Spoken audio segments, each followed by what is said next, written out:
বক্তব্য দিচ্ছেন বাংলাদেশ জামাত ইসলামের সেক্রেটারি গোলাম পরোয়ার সাহেব। সেই বাংলাদেশ জামাত ইসলামের সেক্রেটারি বলতেছেন যে পিয়ার পদ্ধতিতে অনার থাকতে হবে, পিয়ার পদ্ধতি তারা অনার থাকবে এবং পিয়ার পদ্ধতি হতেই হবে বাংলাদেশে, পিয়ার পদ্ধতি ছাড়া নির্বাচন হতে দেবে না।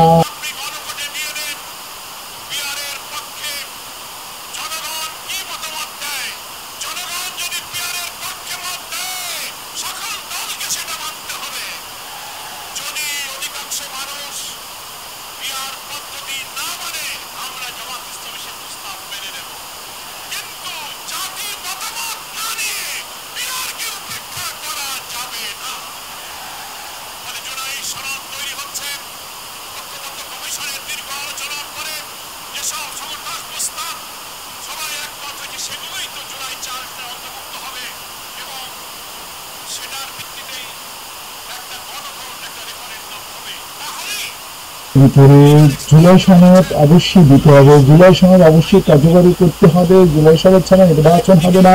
জুলাই সনদ বাংলাদেশের প্রত্যেকটা জনগণের কাজ। জুলাই সনদের জন্য বিকল্প পথ দরকার হয়, গণভোট দিতে হবে।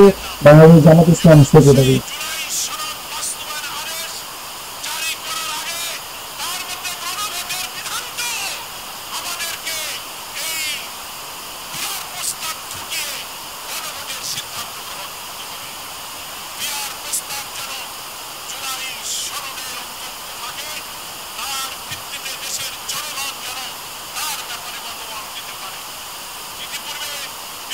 সার্ভে